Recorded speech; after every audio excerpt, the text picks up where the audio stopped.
Hello दोस्तों, नमस्कार। स्वागत है आपका अंजना कुमारी हिंदी क्लासेस में।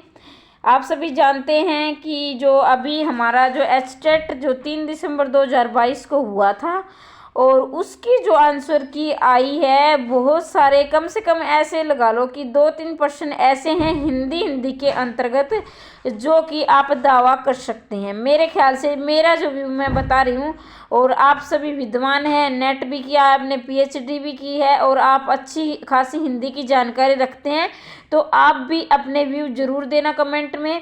और वीडियो कैसी लगी ये भी बताना, और कहाँ आपको लग रहा है कि आपकी क्या राय है वो भी बताना, और मेरा जो तरीका आपको कैसा लगा वो भी बताना। लेकिन इससे पहले मैं वीडियो को स्टार्ट करूं, आपसे एक बात और शेयर करना चाहती हूं। अगर आप एचटेट के बाद स्क्रीनिंग हरियाणा स्क्रीनिंग दे रहे हैं या केवीएस दे रहे हैं, तो केवीएस और अभी पीजीटी जो स्क्रीनिंग का जो है सिलेबस नहीं आया है और केवीएस का आ चुका है।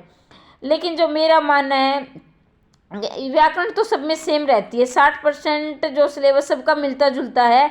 तो अभी हरियाणा स्क्रीनिंग की कौन कौन जो है कैंडिडेट तैयारी कर रहे हैं, उसके लिए चैनल को सब्सक्राइब करें, लाइक करें और शेयर करें, और कमेंट बॉक्स में अवश्य लिखें कि आप किसकी तैयारी कर रहे हैं, केवीएस की कर रहे हैं या फिर उसकी कर रहे हैं, हरियाणा स्क्रीनिंग की कर रहे हैं। तो उसी के अंतर्गत हम अपनी क्लासेस शुरू करेंगे।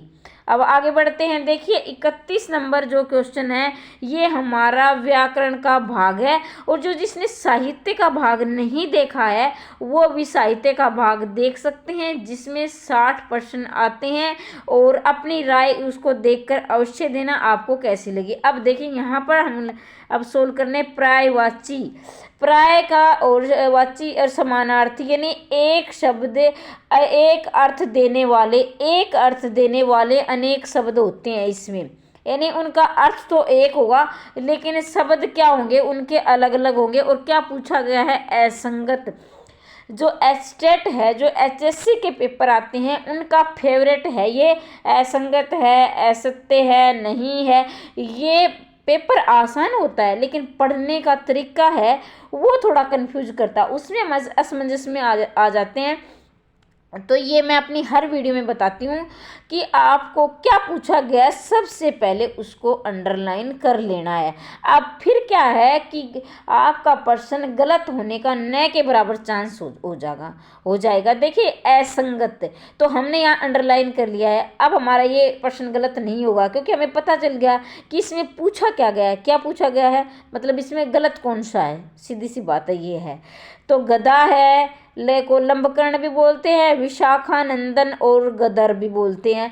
इसके साथ साथ अगर आपको ऐतराज़ ना हो, अगर आपको अच्छा लगे, तो मैं एक साथ साथ और भी जानकारी हम लेते चलेंगे, जैसे तत्सम है, तद्भव है, ये इसकी भी हम साथ साथ जानकारी लेते चलेंगे। तो देखिए भाई, ये गदर्भ जो होता है ये तत्सम शब्द भी है, ये तत्सम भी है।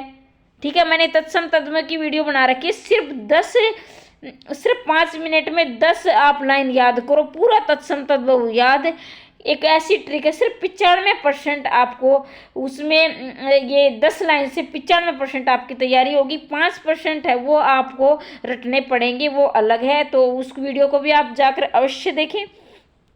अब देखिए गरुड़, वंते, कामारी, काक, ये सारे इसमें असंगत हैं।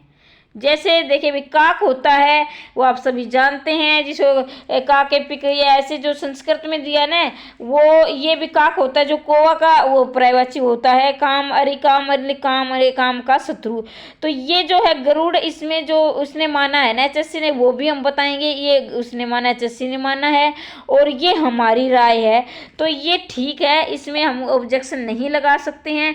ग्वाला का आबिर, हीर, गोप, और ये सर्ववल्लभा और वारांगना पतुरिया, ये गणिका के हैं, ये बिल्कुल ठीक है। और जो यहाँ पर जो है एक साथ अहीर एक प्रकार की जो है जाति भी मानी जाती है, और अहीर गवाला को भी बोलते हैं।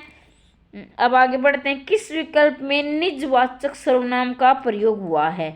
यहाँ बोला है निजवाचक सर्वनाम का, ये हमने देख लिया है कि निजवाचक सर्वनाम पूछा गया है। आप सभी जानते हैं कि सर्वनाम के कितने भेद होते हैं, सर्वनाम के 6 भेद होते हैं।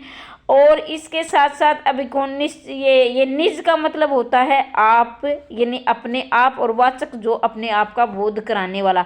किसी भी प्रश्न को हल करने से पहले ध्यान दीजिए, किसी भी प्रश्न को हल करने से पहले अगर आप उसके अर्थ को जान लेते हैं तो आपकी गलती न के बराबर होती है।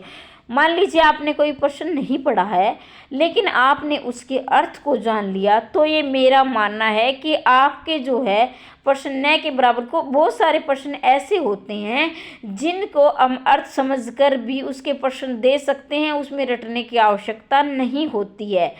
तो वैसे आप विद्वान हैं, आपको भी अच्छी खासी नॉलेज रखते हैं, तो आप भी अपना व्यू जरूर दे। मैं अपना काम स्वयं हमें अपना काम स्वयं करना चाहिए। बिल्कुल सही बात है भाई, जो स्वयं है ये अपने आप का बोध करवा रहा है। और यहाँ भी देखा कि निज का मतलब होता है अपने आप, अपने, और ये भी अपने आप यानी स्वयं। अपने आप होगा तो भी वही होगा और स्वयं होगा तो भी, क्योंकि दोनों एक दूसरे के पर्याय है, समान अर्थ रखने वाले हैं। तेते पाव पसारे जेती लंबी शोर, ये नहीं है हम किसी कुछ नहीं बिगाड़ सकते, जैसा करोगे वैसा भरोगे। तो एक बार एक जानकारी और दे देती हूँ आपको, जैसा वैसा जहाँ पर लगता है वो क्या होता है, जैसे ये मिश्र वाक्य में जैसे वैसे ये इसमें भी लग जाते हैं, लेकिन ये मुहावरा भी है, जैसा करोगे वैसा भरोगे। ठीक है, तो ये देखना भाई, इसमें जो है ये आपका, इसमें आप ऑब्जेक्शन नहीं लगा सकते हैं, ये बिल्कुल ठीक है। हम जहाँ पर ऑब्जेक्शन हमको लग रहा है कि उसमें भी हम साथ साथ की राय रखेंगे। और जो आंसर किया है वो भी मैं आपको बताते, हो सकता है कुछ बच्चों ने आंसर की नहीं देखी हो। आनंदा चुपके से चली गई, इस वाक्य में क्रिया विशेषण है। देखो भाई, कालवाचक क्रिया विशेषण पूछा गया है। क्रिया विशेषण के कितने भेद हैं? मूल रूप से कई किताबों में 4 दे रखे हैं, कई में 5 दे रखे हैं। तो कई जगह हम कौन से मानने चाहिए, हम क्रिया विशेषण को कभी गहराई से पढ़ेंगे तो हम इसकी चर्चा करेंगे। लेकिन फिलहाल जो ये 4 ऑप्शन दिए इनकी हम पॉइंट टू पॉइंट इसको क्लियर करने। काल का मतलब होता है समय, आप सभी जानते हैं काल का अर्थ होता है समय, ये बचपन से पढ़ते आ रहे हैं, जो समय का बोध कराए। तो यहाँ पर कोई भी समय नहीं दिया गया है। देखें, आनंदा चुपके से चली गई, कोई समय नहीं है आपको देख रहे वाक्य में। परिमाणवाचक, यहाँ पर कोई प्रमाण का मतलब होता है जैसे नाप तोल की चीज़, यहाँ पर कोई नाप तोल की चीज़ नहीं दी गई है, तो ये भी होगा। स्थान, यहाँ पर कोई स्थान भी नहीं है।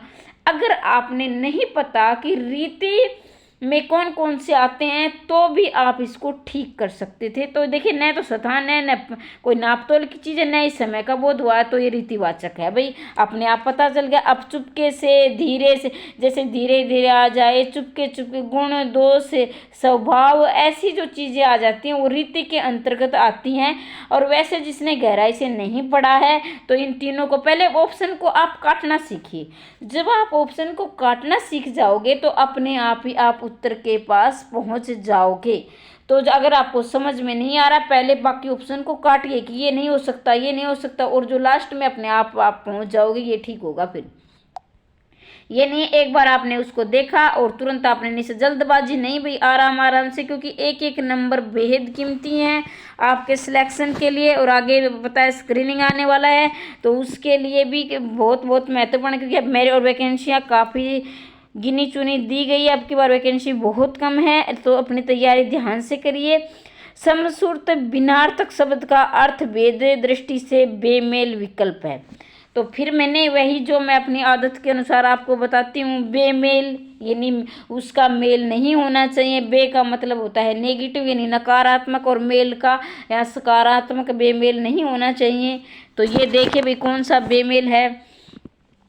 सदे, दे, सहित, संदेह, संशय, जिसको आप कन्फ्यूज बोलते हो, जिसको इंग्लिश में संशय ये होगा नहीं होगा, वो वाली स्थिति होती है। सुमन, सुपुत्र, ये भी ठीक है। सुमन फूल भी है। और सुकृति, सत्कर्म, सुकृति, पुण्यवान, ये है, ये भाई गलत है। सुकृति और पुण्यवान ये गलत है इसमें। तो देखिए, अब मैं बता देती हूँ कि समश्रुति क्या होता है। सम मतलब समान, और श्रुति मतलब समान, जो सुनने में तो समान लगे लेकिन क्या है, उनका अर्थ अलग होता है। अब देखिए इसका उच्चारण करके देखिए आप, सुकृति, सुकृति, दोनों का उच्चारण बिल्कुल समान हो रहा है। उच्चारण बिल्कुल समान हो रहा है और सुनने में भी समान दिखाई दे रहा है, लेकिन जब लिखते हैं तो उसमें जो है फर्क दिखाई देगा। देखिए कृति यहाँ पर जो है छोटी की मात्रा लगी, यहाँ पर बड़ी हुई की मात्रा लगी, सिर्फ इतना फर्क है। लेकिन यहाँ पर देखिए अर्थ जो है अलग अलग है, तो यही इसका आंसर आएगा, यही इसमें आप ऑब्जेक्शन नहीं लगा सकते हैं। जहाँ पर मैं बता देती हूँ कि आपको ऑप्शन लगाना है। और हाँ, कुछ पर्सन ऐसे हैं जिसका मैं 100% दावा करूंगी कि ये ठीक है, और कुछ पर्सन ऐसे हैं जिसको मैं दावा नहीं करूंगी। आप भी विद्वान हैं, आप भी पढ़े लिखे अच्छे हैं, नेट पीएचडी है, और आप भी अपनी राय अवश्य लिखना। कहीं मैम ने बता दिया और आप उसको माने, मैं ऐसा कभी नहीं कहूँगी भाई, मैं अपने व्यक्तिगत राय रख रही हूँ और जो मैंने पढ़ा है उतना, और जो मैंने पढ़ा है वो बुक में आप मैं वो बता प्रूफ के साथ भी बता दूँगी, ऐसी कोई बात नहीं है। लेकिन कुछ पर्सन है जो गलती है तो है उसमें, और आप 1-2 नंबर से रह रहे हैं ना, तो आप बिल्कुल दावा कीजिए आपको नंबर मिलेगा। उसने मुझे सदैव धोखा दिया, वाक्य में प्रयुक्त धोखा क्या है? देखिए इसमें आपको क्या करना है, इसमें आपको देखना है भाई धोखा क्या शब्द है। तो देखिए वही फिर मैं बताऊंगी। धोखा का उदाहरण है कि आपने गहराई से नहीं पढ़ा, तो भी अब देखिए समुदाय, ये कट गया, कोई समुदाय की बात नहीं है धोखे में, भाई धोखा कोई समुदाय नहीं, न कोई जाति है, ये भी कट गया। फिर धोखा ना कोई व्यक्ति है, ये भी कट गया। भाई अपने आप बच गया, भाई भाववाचक संज्ञा है। भाववाचक संज्ञा के अंदर जैसे दुख है, सुख है, धोखा है, गुण है, दोष है, ये सब भाव जो हमें दिखाई ना दे उसे भाववाचक संज्ञा कहते हैं, जो हम महसूस करते हैं जिसको। चले भाई आगे, जहाँ पर एक्सप्लेन करने की आवश्यकता होगी वहाँ मैं ज़रूर करूँगी, और जहाँ पर ये लग रहा है कि हम व्यर्थ में टाइम खराब कर रहे हैं तो वहाँ मैं एक्सप्लेन नहीं करूँगी। निम्नलिखित में से कौन सा वाक्य अशुद्ध है? फिर मैं वही बता देती हूँ, बहुत सारे बच्चे 2-4 नंबर से रह जाते हैं, 2 से 1 से, तो यही रहते हैं कि उन्होंने प्रश्न अच्छी प्रकार से नहीं पढ़ते, पूछा क्या गया और फिर घर आके बोलते हैं। ऐसा मेरे ख्याल से बहुत सारे बच्चों के साथ होता है, पहले मेरे साथ भी होता था जब मैं शुरू में पेपर देने लगी थी, लेकिन धीरे धीरे मैंने सीखा और अपनी आदतों में सुधार किया। अगर मैं ये तो नहीं कह सकती आप सब में ये आदत है, लेकिन कुछ में है तो वो सुधार करें भाई। सबसे पहले प्रश्न को अंडरलाइन करें कि इसमें पूछा क्या गया है, और देखना आपकी तैयारी अच्छी खासी होती है, लेकिन क्या है कि पेपर कैसे करें एक पैटर्न का नहीं पता होता है, वो बच्चे रह जाते हैं। और कुछ तैयारी कम होती है लेकिन पेपर पैटर्न करने का अच्छा तरीका होता है, वो पेपर निकाल ले जाते हैं। अगर आप चाहते हैं मैं कि इस प्रकार की कोई वीडियो बनाऊं कि पेपर को कैसे हल करें, तो वो भी वीडियो और मैंने बना भी रखी है। आप कमेंट बॉक्स में आपको माफ़ कीजिए, आपको प्लेलिस्ट में वीडियो मिल जाएगी, और मैंने काफ़ी वीडियो पहले भी डाली हुई है, वो भी आप देख सकते हैं। और जो अभी हम हरियाणा स्क्रीनिंग की तैयारी करवाएंगे तो आप जुड़ सकते हैं। और जो केवीएस जो है, केवीएस और में और ये जो एनसीटेट, इनमें व्याकरण तो भाई सभी में एक होती है, व्याकरण में कोई अलग नहीं भी ये केवीएस की है। व्याकरण तो व्याकरण है, भाषा होती है, उसमें किसी तरह का कोई बदलाव नहीं। हाँ साहित्य में कुछ थोड़ा सा फर्क आ जाता है। तुम्हारा व्यवहार सर्वश्रेष्ठ है, इसमें क्या देखना आपने, अशुद्ध देखना है, ठीक है। तो देखिए तुम्हारा व्यवहार सर्वश्रेष्ठ, श्रेष्ठ का मतलब होता है अच्छा, और सर्व का मतलब होता है सबसे अच्छा, तो ये ठीक है। हम सभी मनुष्य ही दुर्बलताएं हैं, तो भाई देखिए ये आंसर की में ये दिया गया, हम सभी में मनुष्य ही दुर्बलताएं हैं। तो आप भी अपनी राय अवश्य दीजिए। वैसे लग भी रहा है वह पाँव से जूता उतार रहा है, शीला को अपने योग्यता पर गर्व है, आंसर की में ये दिया गया है। तो इसमें आप बताएं कौन सा होगा, किस शब्द में एक से अधिक उपसर्गों का प्रयोग हुआ है। देखिए एक से अधिक उपसर्गों का, अधि प्लस आपक ये ठीक है, अनु प्लस स्थान इसमें भी, और अनु प्लस एसन इसमें, वी प्लस आ प्लस में धी। तो यहाँ पर जो आपको दिया गया है ये वी आधि, इसमें जो है एक से अधिक उपसर्ग आए हैं, इसमें 2 उपसर्ग आए हैं, वी आधि इस तरह, ठीक है। और जहाँ पर ये वी आदि ये इसमें कितने हैं, 2 उपसर्ग है, एक मूल शब्द है। बाकी आप भी अपनी राय अवश्य दें, क्या आपको लग रहा है। फिर आगे चलें, समास की दृष्टि से असंगत, मैंने समास की वीडियो भी बना रखी है और ब्लू ट्रिक के द्वारा समझाई है, वो भी आप जाकर देख सकते हैं। ठीक है। कनक लता क्रमधारय समास बिल्कुल है। कनक लता, कनक रूपी लता, कनक का अर्थ होता है सोना भी होता है, धतूरा भी होता है, आप सभी जानते हैं। जिस क्रमधार में उपमेय, उपमान, विशेषण, विशेष्य ये होते हैं। सचिवालय, चौराहा, द्विगु और ये आखंड बहुव्रीहि समास है। तो यहाँ जो दिया गया है असंगत देखना है तो सचिवालय में तत्पुरुष समास। देखिए अल्य, आल्य, वाल्य ऐसे जो शब्द होते हैं तत्पुरुष में ही आते हैं, ठीक है, जो इसमें होते हैं। और जो चौराहा द्विगु समास, चौ मतलब चार, चार राहों का समूह। देखिए ये समास की वीडियो मैंने करवा रखी है, लेकिन मैं एक बात पहले आपसे क्लियर करना चाहती हूँ कि कुछ बच्चे ऐसे हैं जो पहली पहली बार तैयारी करते हैं ना, तो उनको ये लगता है भाई जहाँ भी आपको संख्या दिखाई दी तो वो टक से द्विगु लगा लेते हैं। लेकिन एक बात बताना चाहूँगी बेटा मैं कि जो ये समास है ना, इसमें द्विगु समास, संख्यावाची जो समास है उसमें सिर्फ और सिर्फ द्विगु समास नहीं है। संख्यावाची में चार समास होते हैं। अब आप कहेंगे मैम गलत पढ़ा रही है, चार संख्या कैसे होती है, लेकिन मैं आपको उस वीडियो में आपको प्रूफ मिल जाएगा कैसे कैसे होते हैं, लेकिन मैं एक बार मोटे मोटे तौर पर आपको बता देती हूँ। देखो भाई, एक और एक पुनरुक्ति वाले जो होते हैं शब्द, उसमें क्या है, अव्ययभाव समास होते हैं, अव्यय समास होते हैं। और एक होते हैं जैसे द्विगु, अभी आपके सामने चौराहा, उसमें भी संख्यावाचक द्विगु दो हो गया। फिर है जैसे द्वंद्व समास, द्वंद्व में आपको देखिए जैसे 21 है, 1 और 20, ये इसमें उल्टा होता है। कभी आप सोचो नहीं पहले 20 आएगा मैम, 1 नहीं आएगा, नहीं भाई, इस समास के अंतर्गत पहले 1 आएगा, 1 और 20, तो उसमें क्या है, द्वंद्व, यानी दोनों बराबर हो गए हैं। और फिर चौथा बच गया बहुव्रीहि समास, जिसमें देखिए त्रिनेत्र, तीन है नेत्र किसके, शिव जी के, तो ये होगा। तो विशेष जो संख्या होगी वो चली जाएगी बहुव्रीहि में, और जो साधारण सी संख्या होगी जैसे चौरा, वो होगा द्विगु में, और पुनरुक्ति की जो संख्या होगी वो होगी अव्ययभाव में। और इसके अलावा जो द्वंद्व में जो है, जैसे जो असमान वाली संख्या होगी वो द्वंद्व में होगी। तो मुझे लग रहा है कि आपको समझ में आ गया होगा, और फिर भी आपको कन्फ्यूजन है तो समास की वीडियो आप जाकर देख सकते हैं। आकंठ जो है यहाँ पर बहुव्रीहि समास नहीं होगा, सिर्फ यहाँ देखिए। अब ये कैसे नहीं होगा वो भी मैं आपको प्रूफ करके बताऊंगी। जैसे जो देखिए इसमें होगा अव्ययभाव समास। अब अव्ययभाव कैसे होगा वह भी मैं आपको क्लियर करूंगी।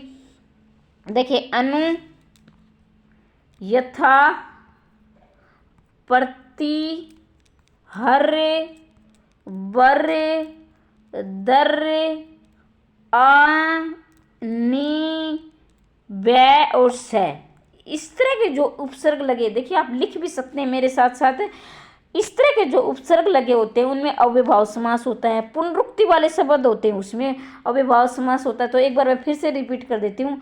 अनु, यथा, अनु, यथा, प्रति, हर, वर, दर, आ, नी, बे, से और पर, ये इस तरह के जो अव्यय मिले उसमें अव्ययभाव समास होगा।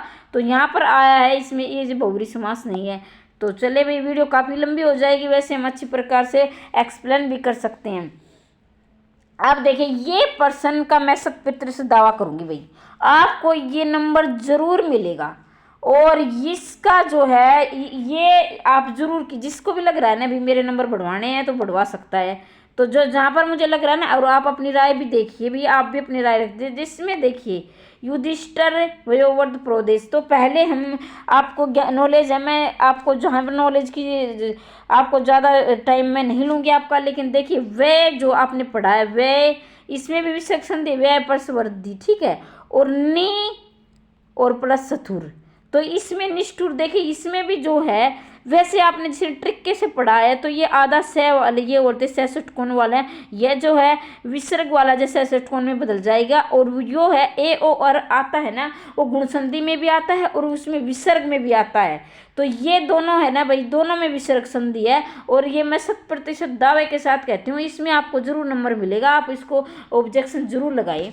जहाँ पर मैं ये ऑब्जेक्शन वाली बात हो वो मैं बता देती हूँ, लेकिन आपका वैसे मैं यहाँ पर वो नहीं करूँगी कि आप ऐसे हवा में बातें कर दी। जहाँ पर मुझे नॉलेज है वो उसको मैं बताऊंगी। और आप भी आप अच्छी खासी नॉलेज रखते हैं, पीएचडी की होगी, किसी ने नेट किया होगा, सीटेट किया होगा, तो आप भी अपनी राय अवश्य लिखें। और आपको क्या लग रहा है शब्दकोश में वर्णानुक्रम की दृष्टि से सरदा शब्द की सबसे पहले आएगा। वर्णानुक्रम में जैसे शब्दकोश नहीं होते हैं, जैसे आपने जिसको आप हिंदी में डिक्शनरी बोलते हो, ए वाले, फिर बी वाले, सी वाले, फिर डी वाले, भी मैं उनके लिए एक्सप्लेन ज़्यादा कर रही हूँ जो बच्चे शुरू में आए हैं तैयारी के लिए, और जिसको अच्छी खासी नॉलेज है एक बार उसका भी रिविजन हो जाएगा, वो भी सुन लीजिए।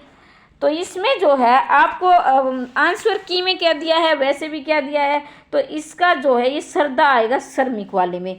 अब मैं इसके लिए आपको लग रहा है कि शब्दकोश करवाऊं, तो मैं वो उसको भी करवा सकती हूँ, क्योंकि देखिए एक आपने जैसे ये कै वाले सिरे वाले, जैसे कै से और ऐसे होता है, ऐसे नहीं होते तैर है, तो इसमें जो ये वाला है अगर ये नहीं ये लगा दिया तो इसका मतलब इसमें ए नहीं है, ए को हमने बाहर निकाल लिया और मैं इसको हटा दूँ हलंत को, तो मतलब ए इसके एक तो ऐसे होता है, कंफ्यूज बता रही हूँ मैं, ये भी आता है, एक तो ऐसे आएगा, ठीक है, ये जो 6 वाला आता है ना, ये 6 वाला एक्सेट्रा ये वाला, और एक आता है फिर ये वाला। तो आपने कईयों ने ये पढ़ा है ज़्यादातर, तो मैं ये कहती हूँ भाई अगर मैंने इसमें हलंत लगा दिया तो एक आपने और लगाना पड़ेगा, एक हलंत हटा दिया तो इसको एग को भी हटाना पड़ेगा। तो ये आप एक बार इसको खोल कर देख सकते हैं। तो असंगत विकल्प चुनिए। फिर वही ये गलत है, उपत्यकता, अधिपत्यता, उन्मुख, अभिमुख और कल्पना, यथार्थ और कुत्सा, प्रशंसा। आपने असंगत देखना है, उन्मुख का अभिमुख ये असंगत है, ये नहीं होता अमुख सम्मुख ऐसे इस तरह ये बोलते। कल्पना को और उक्त के अधि जो पर्वत के नीचे की भूमि और पर्वत के ऊपर की भूमि ये वाला होता है इसमें। कल्पना जैसे कल्पना और यथार्थ मतलब वास्तविकता के। कुत्सा प्रशंसा, ये प्रशंसा हम किसी की बड़ाई करते हैं, कुत्सा के नहीं किसी की बुराई करते हैं, इस तरह ये। तो इसमें जो है ये गलत होगा भाई, ये असंगत है। इसमें जहाँ तक मुझे लग रहा है मैं 2 प्रश्नों पर दावा कर रही हूँ कि ये आपके नंबर आपको मिलेंगे। एक मैंने आपने बता दिया और एक शायद आगे आएगा। जैसे ये देखिए, आवट किसमें नहीं है? गुर्राहट, सजावट, बुनावट, तरावट। देखिए अब मैं वही बताऊंगी। जिसने बिल्कुल भी नहीं पढ़ा है पहले मैं उनके लिए बताती हूँ, जिसने पढ़ा है उनके लिए बताती हूँ, दोनों के लिए बताऊंगी भाई। देखिए वट में यहाँ वट आया है, वट आवट, इसमें भी वट आया है, इसमें भी वट आया है, बस इसमें भी वट आया है, तीनों आपको दिखाई दे रहे होंगे। और इसमें हट आया है, तो एक तो उत्तर आपका यही ठीक हो जाएगा। लेकिन अगर अब मैं दूसरे तरीके से, वो आपकी पसंद है, आपको कौन सा अच्छा लगता है, मैं दोनों ही तरीके बताऊंगी। यहाँ पे वट वट वट और इसमें हटा है। देखिए जैसे मैंने उच्चारण दिया गुराहट, इसमें किसकी आहट की आवाज़ आ रही है, गुराहट। और फिर है सजावट, इसमें भी वट की आ रही है, देखिए फर्क देखिए। और बुनावट में भी आवट की, तरावट में आवट की। तो उच्चारण की दृष्टि से भी ये आहट है, ये सजावट है, ये बुनावट है, ये तरावट है। और दूसरा तरीका इसमें वट आया है, इसमें वट आया, इसमें भी वट वट के और इसमें हटाया है, ठीक है। तो मुझे लग रहा है कि आपको दोनों तरीके समझ में आ गए होंगे।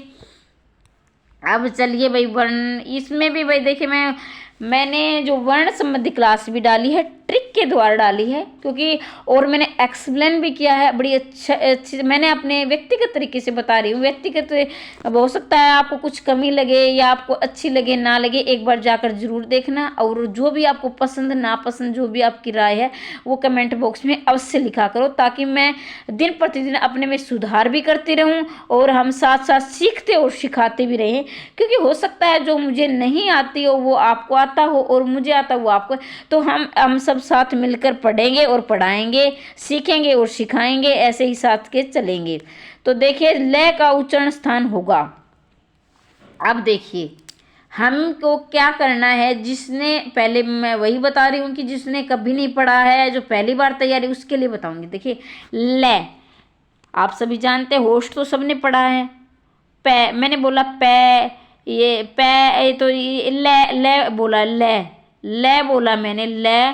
तो पै में क्या है, होठ मिलते हैं। एक पै को तो सबको पता होगा, पै में होठ मिलते हैं, ले में होठ नहीं मिला, तो ये तो कट गया इसको। तो अब बच गए 3। अब देखिए दंत जिसने करा है तो वो अपने आप ठीक हो जाएगा। जैसे दंत में तलस, इसका जो है ट्रिक है, इसकी तलस कैसे है, तै थे दे ध हो गया। तय वाली लाइन तय वर्ग है, जिसमें तय वर्ग आता है, ठीक है। तो इसमें तय वर्ग नहीं पूछा है, इसमें क्या पूछा है, ले। तो ले और ये जो सड़क वाला बोलते हो से, वो उसका उच्चारण दंत से होगा। तो ले हमारा उत्तर मिल गया। लेकिन बाकी ऑप्शन को भी हम एक्सप्लेन करेंगे। तो देखिए मूर्धा का मैं बता देती हूँ। मूर्धा का होता है ईचीएस। ईचीएस का मतलब च वर्ग वाली लाइन, छोटी बड़ली ये और श। फिर मूर्धा का बता देती हूँ रीट्रस।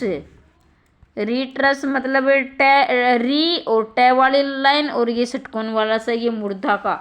तो उम्मीद करती हूँ कि आपको समझ में आया होगा। अब चलते हैं पशु से निर्मित विशेषण। विशेषण कितने प्रकार के होते हैं? विशेषण के प्रकार होते हैं 4, सर्वनाम के 6 होते हैं, आप सभी जानते हैं। लेकिन पूछा क्या गया है, पशु का विशेषण बनाना है। तो ठीक है, पशुता, पशुपति, पशुतव, इसके जो निशान लगे हैं भैया आपने वो नहीं देखने हैं। आपको वही निशान देखना है जो इसमें पूछा गया, मतलब जो इसमें पूछा गया है और जो आंसर की आई है, एचएससी ने दी है और हम अपने व्यूज भी रखेंगे। मैं बार बार यही बोल रही हूँ। तो इसका हो जाएगा पाश्विक, पशु प्लस में एक प्रत्यय लगकर पाश्विक इसका विशेषण हो जाएगा।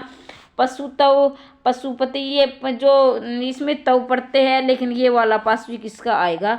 तो इसमें हम जो है नहीं लगा सकते हैं।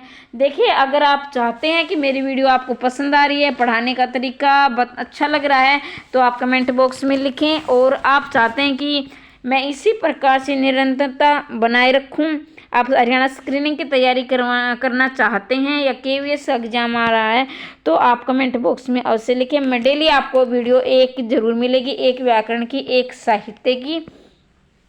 लेकिन भाई आपका साथ रहेगा तो ही मैं अपना निरंतरता बनाए रखूंगी। आप देखिए तत्सम और तद्भव। तत्सम तद्भव में बहुत सारे बच्चों को कन्फ्यूज, ओहो मैम कितने तत्सम तद्भव, कईयों को मैंने कहते सुना है इतने तत्सम रटे जाते, इससे गलत होगा ही नहीं भाई। सिर्फ 10 लाइन पढ़ो आप और 95% आप जो है तत्सम तद्भव क्लियर करो। सिर्फ 10 लाइन है और इस वीडियो में आपको प्लेलिस्ट में ये वीडियो आपको प्लेलिस्ट में मिलेगी। आप चैनल को सब्सक्राइब कर लेना और जो आल वाला जो बटन है, जो घंटी का बटन है, वहाँ पर आल लिखा मिलेगा, उसको दबा देना। आल दबाओगे तो जब भी मैं वीडियो डालूंगी आप तक नोटिफिकेशन पहुँच जाएगा। लेकिन आप घंटी दबाओगे फिर आल का जो निशान दिखाई देगा, आल को जरूर दबा देना, तभी आपको वीडियो मिलेगी।